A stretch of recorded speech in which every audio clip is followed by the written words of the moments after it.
We take a look back at a busy family weekend on campus as volleyball, football, women's soccer, and men's soccer were all in action. First up, volleyball earned a 3-0 sweep over Culver Stockton College behind solid hitting as they finished with a .260 attack percentage and 43 kills. They followed up Saturday's win with a 3-1 win over Missouri Valley College on the road on Tuesday for their third straight Hart match. Next, we move to the gridiron as football continued to impress, racking up over 630 yards of offense as they stormed past Clark University for a 73-14 win. The Ravens rushed for 8 touchdowns while recording their first 3 passing touchdowns of the season. Women's soccer secured a 2-0 start to the Hart season with a 7-0 win over William Penn University. The Ravens used a balanced offensive attack as they netted 6 second-half goals to earn their 4th shutout in their last 5 matches. Finally, on family weekend, men's soccer wrapped it up with a tough loss in extra time.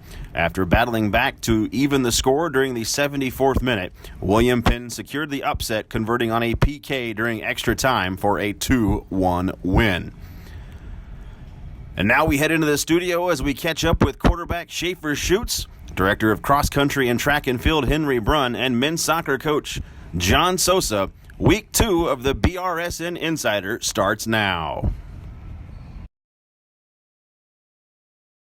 Welcome to the second edition of this year's BRSN Insider. Josh Pound, now joined by one of our coaches here on campus, Henry Brun, the Director of Cross Country and Track and Field. Now that's something we took last year and changed the title over, so now you kind of oversee everything. Right. So obviously cross-country season right now, roughly about the midway point of the season. The biggest meet so far of this season this past weekend in Lincoln, how'd it go for the team? Went pretty well. We started the season off with a couple smaller meets just to see some conference competition, see where we stack up with them early on. And then last week at Nebraska and this weekend in Minnesota are kind of some humbling experiences. Competing against some D1, some D2, some really good junior colleges, just to see where we stand against some people who we may not typically see the rest of the season. On our women's side, I think we did really well. We improved our team average by over a minute from 2 weeks beforehand. And it was the debut for Melanie Cozy, which was great for her. She had a good debut, almost broke 19 minutes. And on the men's side, we got a couple people who were banged up, didn't get to race this past weekend, but the youth that we brought in this fall for the freshman class, they really showed up. I mean, their first 8K that they've run of their career, Melanie's little brother Casimir, he led the way going sub-27 for his first 8K ever, which is pretty solid.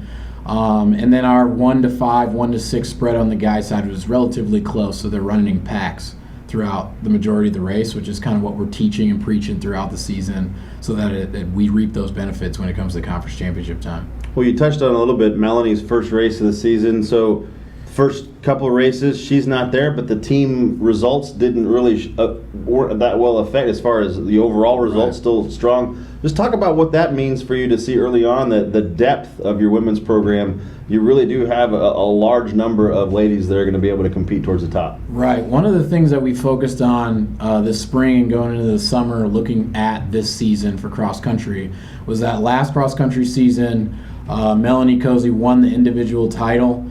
And Sarah White was 3rd overall, but then we just didn't have the depth to bring home the top 5 needed to win the conference title. We ended up finishing 4th as a team at conference.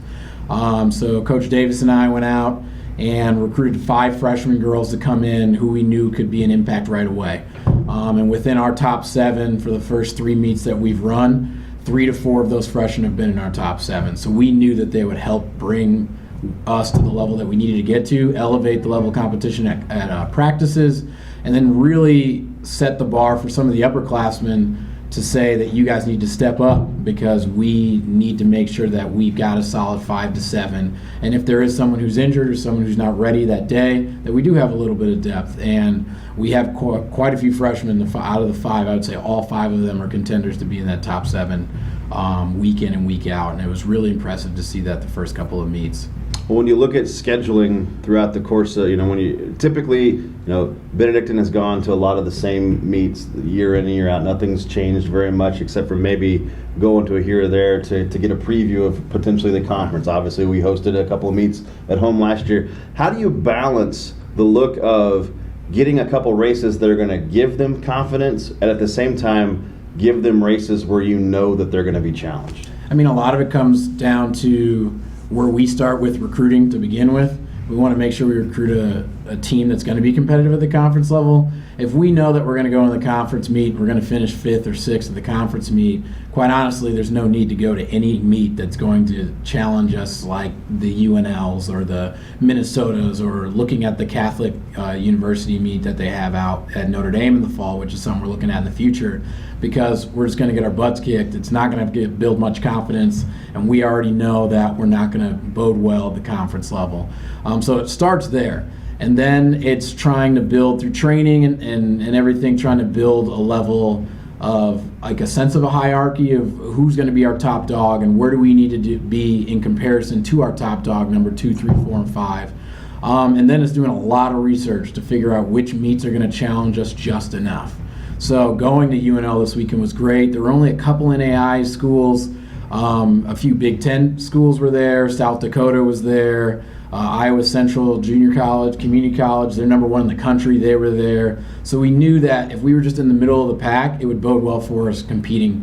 And even this upcoming weekend in Minnesota, it's going to be a huge meet. Division II, Division III, NAI are all in their own division racing. So we'll be able to see some more people we don't typically see. But then after that meet, we come back and we go back to Central Methodist again to see the course. And that's a 12 or 13 team meet, but it's also going to have a lot of people regionally, NAI, and within our conference.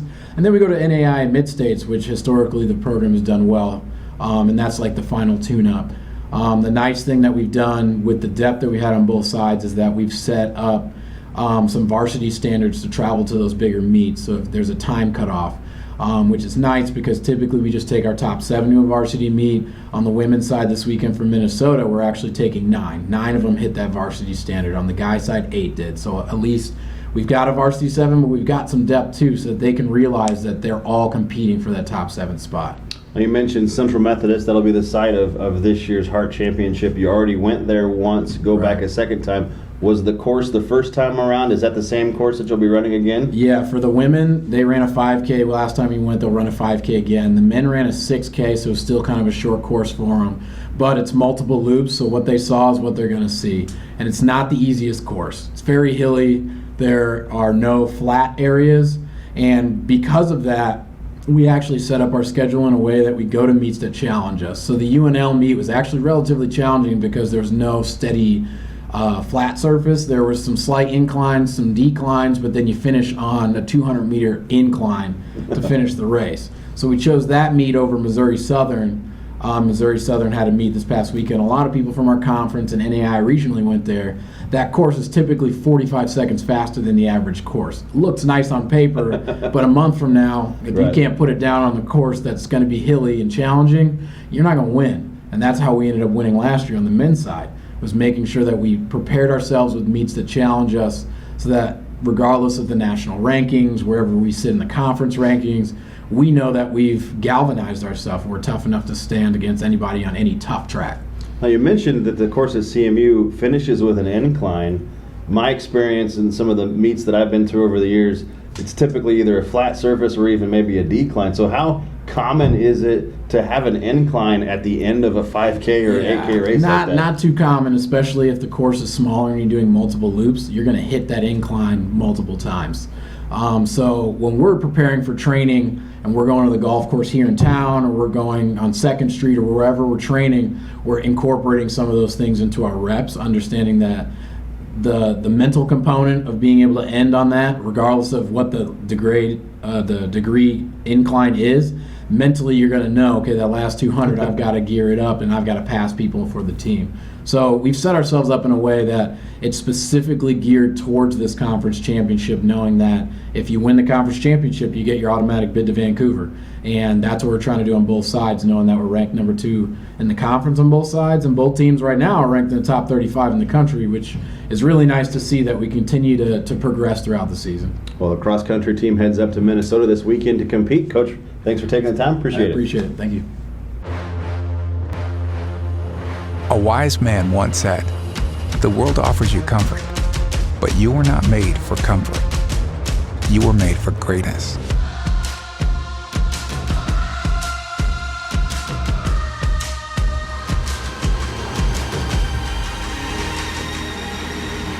Discover what you were made for.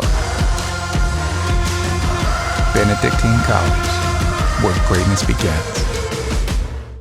Welcome back to the second edition of the BRSN Insider. Josh Pound, now happy to be joined by starting quarterback and senior here for Benedictine College, Shaefer Schuetz. And Shaefer, a big win again for the football team on Saturday. I talked to Coach Wilcox last week.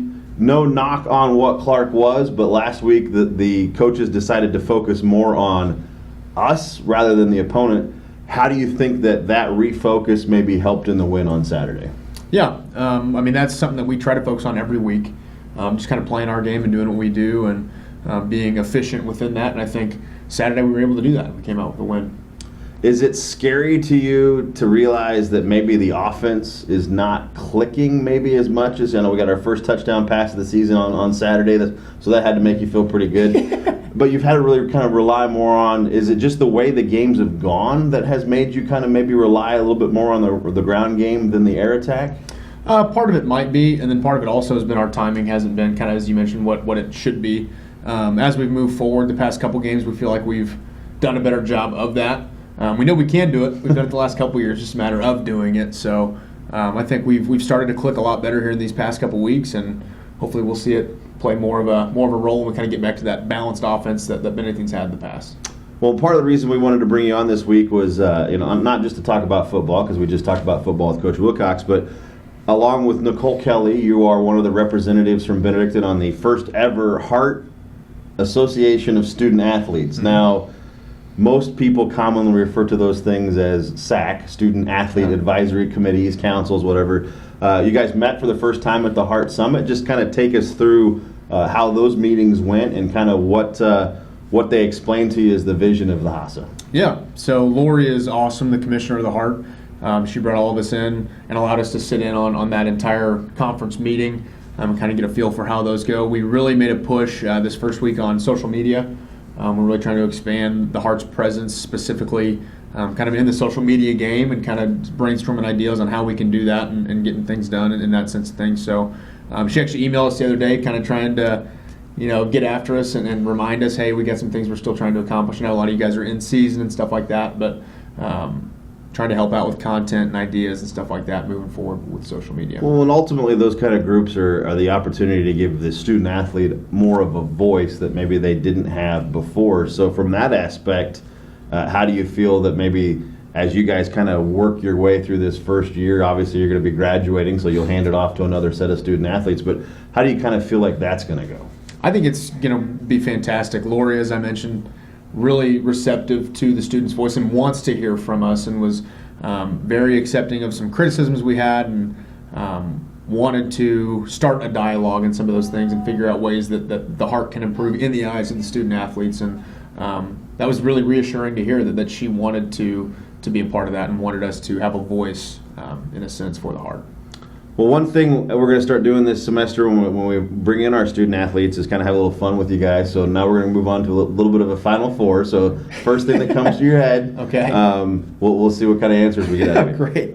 So the first question, now you've had the opportunity now in the time you've been at Benedictine, you've worn Adidas, you've worn Under Armour. Uh-huh. Under Armour or Adidas? Under Armour. Under Armour, for okay. sure. All right. Am I allowed to expand? Go ahead. Okay. Well, I mean, just the uniforms specifically are so much more comfortable than our Adidas ones were. And I don't know what that is credit to, but the pants specifically, just so much easier to get on and so much easier to move. Well, it seemed like the Adidas jerseys maybe take 3 or 4 guys just to get one guy in a jersey. Yeah, those things were super tight, weren't they? 2 offensive linemen that had to get me dressed before every game.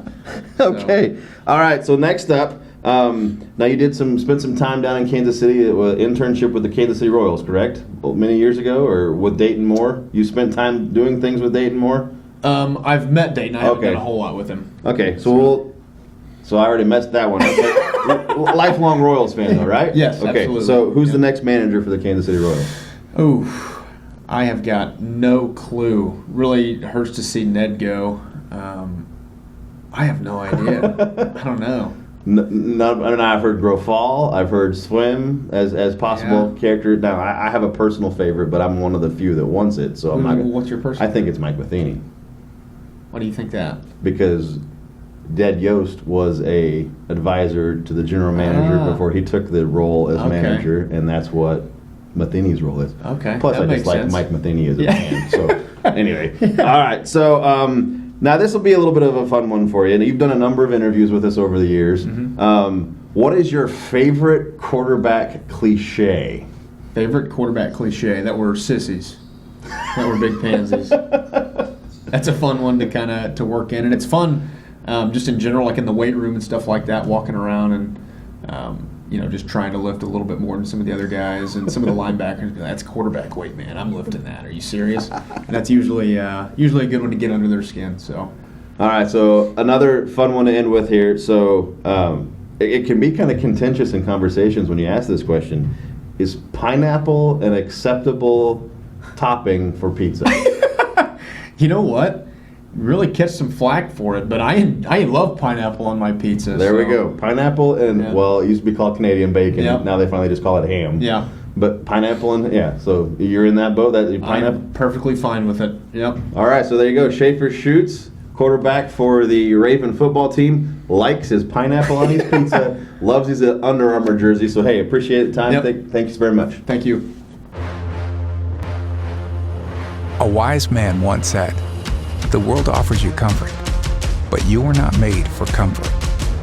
You were made for greatness."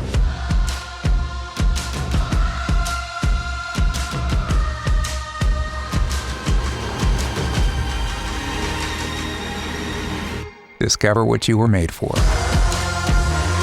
Benedictine College, where greatness begins. Welcome back to this final segment of this week's edition of the BRSN Insider. Josh Pound, now joined by the men's soccer coach here at Bennington, Coach John Sosa. And Coach, to say that your season this year has kind of been an up and down roller coaster ride might be a little bit of an understatement. I think you're right on point. Unfortunately. We had a little bit of a good start, and then we found ourselves playing some top three opponents the last three games where unfortunately we dropped the last three games against, I would say, very strong opponents. I would say 2 out of the 3 losses are losses that we would like to get back, that we kind of felt like we could have done better or that we had things under control, but we managed to let them go. But yeah, that's kind of where we stand. Well, and your depth, it's been tested. You don't have the sustained injuries that you suffered a season ago because you're able to start getting some guys back. But is it safe to say that you're nowhere near being 100% health-wise with the team right now? Yeah, unfortunately not. We lost a couple of guys, for every single game, I would say. But we finally, after 8-9 games, we finding ourselves as healthy as we could be as we approach the game today. And now we're excited. We're excited to redeem ourselves. We're excited for the challenges that are coming our way. We're not backing out from them, to say the least. We know that we have to do better, and we're working for it. So now we're looking forward to it. Well, we've always known for probably the last 3 or 4 years that our conference is one of the tougher ones in the country. But that's really kind of taken a spotlight this year with Missouri Valley and Central Methodist. Just every week now, they just seem to be flipping 1 versus 2, 1 versus 3, and now you're going to have Central Methodist coming up here tonight, who is the newly crowned, as of this morning, #1 team in the country. Just talk about the task that you guys have ahead of you tonight. I think they have the #1 position well deserved. They earn their respect from every opponent, especially obviously we understand who they are, what they do. We prepare ourselves wisely for everything that they have to throw at us. They're a very physical, very athletic team, very direct, teams that probably takes advantage of every set piece possible, the long throws, the corner kicks, the free kicks, probably better than anybody in the country. So we worked on that. We worked on preparing ourselves for them, but more we prepare more for ourselves and what we can do to be better than them. And I think the guys took advantage of the opportunity to train the last 3 days to prepare as best as possible. Now, as I'm finding myself trying to remember for sure, remind me, we played them a year ago and we beat them at home, correct? Correct. So what kind of things can you pull out of that match going into a match like tonight saying, hey, they might be number one right now, but we were able to figure out a way to beat them a year ago? Oh, correct. I mean, I think it's going to be the same kind of game, physical, team with the least mistakes is going to come up top. We understand a lot of the things that they do, and we prepare ourselves for those kind of things. The set pieces, like I mentioned before, the long throws, the corner kicks, the second balls out the air. We prepare for those. The only thing that changes from this year to last year is that their field is a little bit more narrow than ours is, and that we're in a different position because we dropped 3 games in a row. So we have a little bit of a chip over our shoulders right now, and we're ready for the challenge. And finally, this last weekend, you were able to bring a group of guys back to campus and the 2009 Hart champion team, and then also you were able to recognize this year's recipient of the Peter Clevenger scholarship. And those two groups are tied together. Peter was a member of that 2009 class, so just talk a little bit about what it was like to have those guys back on campus, and then obviously introduce everybody else to this year's recipient of the scholarship. Correct. Yeah, I know it was amazing having some of those guys back back around us. Great people. Obviously, they share the values of Benedictine. They speak very highly of the school. They love everything that the school did for them.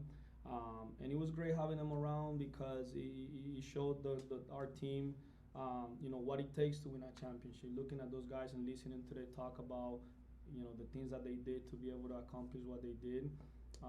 It gave us a little bit of thinking to do, and no, it was great. It was great meeting some of them for the first time, and obviously I knew some of the guys that came back, and great people.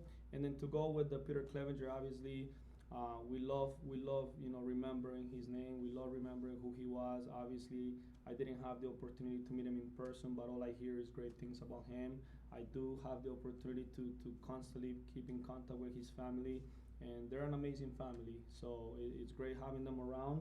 And obviously for David Brett, he couldn't be a better recipient for the award. He's a great kid. He's one of our captains, and he does a lot of great things for us on the field and off the field. Well, thanks, Coach, for coming in. The men's soccer team in action tonight as they'll take on Central Methodist, the top-ranked team in the NAI. Links to that can be located on ravenathletics.com. Thank you. Perfect. Now, Deviso of